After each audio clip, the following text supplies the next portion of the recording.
Security paradigm as well as diplomatic one, क्योंकि हम दोनों बातों को एक जोड़ कर पिवट करके देख रहे हैं कि ईरान अमरीका मुज़ाकरात मुआहिदा करीब, और ऐसे में बलूचिस्तान में बदतरीन दहशतगर्दाना हमला उसी दहशतगर्द तंजीम टेररिस्ट ऑर्गेनाइजेशन BLA के हाथों।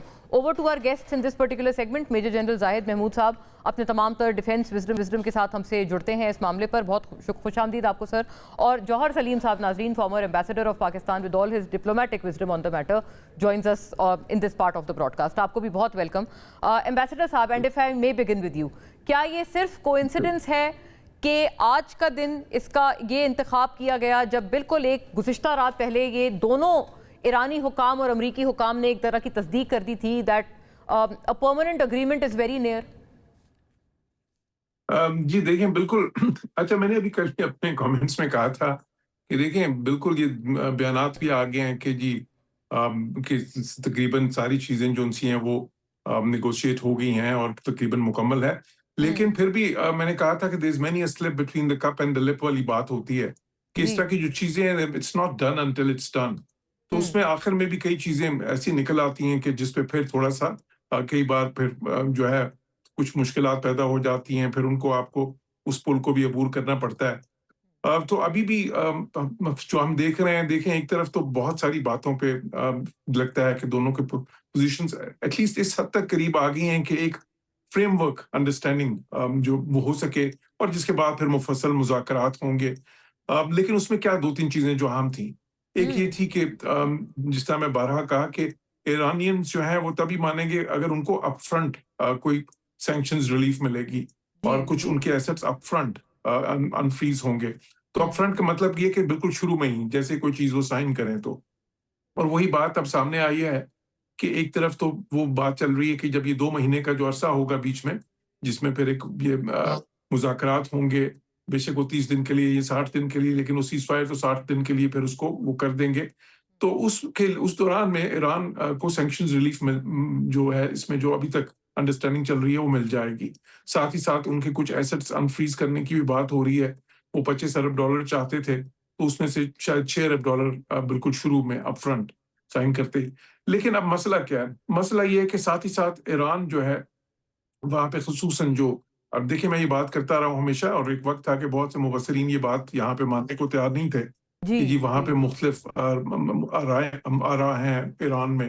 मैं कहता रहा हूँ कि वहाँ पे नुक्ता नज़र में बहुत जो है ना, जो प्रैग्मेटिस्ट हैं और जो हार्डलाइनर्स हैं, उनके दरमियान बहुत सारा अभी भी फर्क है। जी, तो वही चीज अभी हमें सामने आ रहा है। देखें, कुछ स्टेटमेंट जिस तरह मोहसिन रिजाई, जिनका मैं जिक्र भी करता रहा हूँ कि वो उनकी थोड़ी सी हार्डलाइन थिंकिंग है, जो नेशनल सिक्योरिटी एडवाइजर हैं, उनकी अभी एक स्टेटमेंट आई है कि जी ये जो अपना हुर्मुज़ है, उस पर तो ईरान अपना जो है ना, जो रेगुलेटरी एक किस्म का कंट्रोल आप उसको कह लें, वो ठीक है, वो बहरी जहाज गुजरने देगा, लेकिन वो तो नहीं छोड़ेगा, बल्कि वो तो 30 साल आगे की भी बात कर रहे हैं।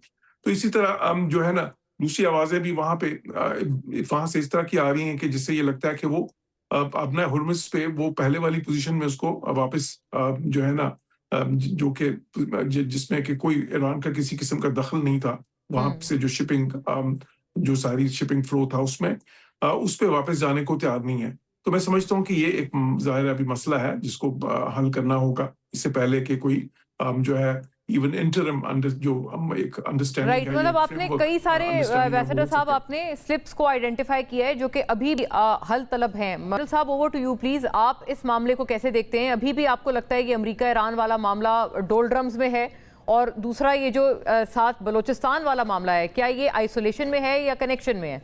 जी, पहले मैं देखिए, जब तक ईरान का मामला है मोना, वो तो एक ऑफ कोर्स इस वक्त we are looking forward to some memorandum of understanding जो एक फ्रेमवर्क को एस्टेब्लिश करेगा, डायलॉग। इसको मुकम्मल कह देना कि जी ये डायलॉग हो गया है, एक पीस अकॉर्ड साइन हो गया या उसके हम करीब चले गए, तो it is little too for जी।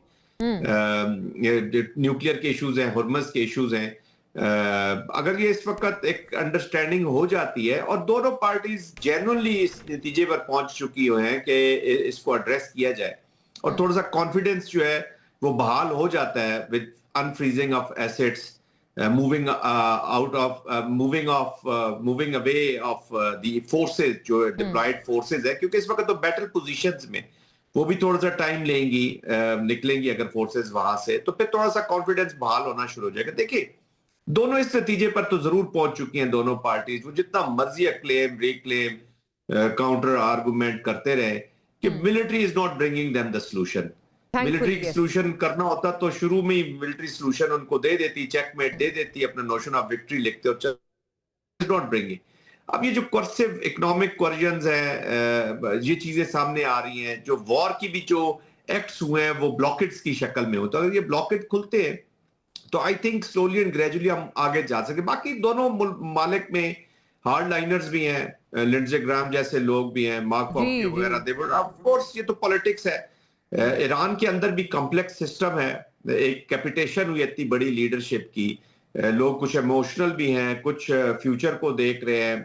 اور ٹو بی ویری آنیسٹ یہ پولیٹکس بڑی کروئل چیز ہوتی ہے جی. جورج صاحب بہتر اس پہ کمنٹ کر سکیں گے. اس پہ ہر انڈیویجول کا, ہر گروپ کا بھی اپنا. اچھا, میں due apologies sir to both the gentleman. ابھی مجھے suddenly I will have to wind up the programme. Muhammad Ali Durrani بھی یہ بات کرتے ہیں کہ آپ کے پارلیمنٹیرینز پریویلیجڈ ہیں, ان کا ایک بالکل ڈسکنیکٹ ہے, نہ عوام میں ان کا کوئی کنیکشن ہے, نہ ان کا اڈیالہ کے میں جو وہاں رہنے والے ہیں وہاں سے کوئی کنیکشن ہے.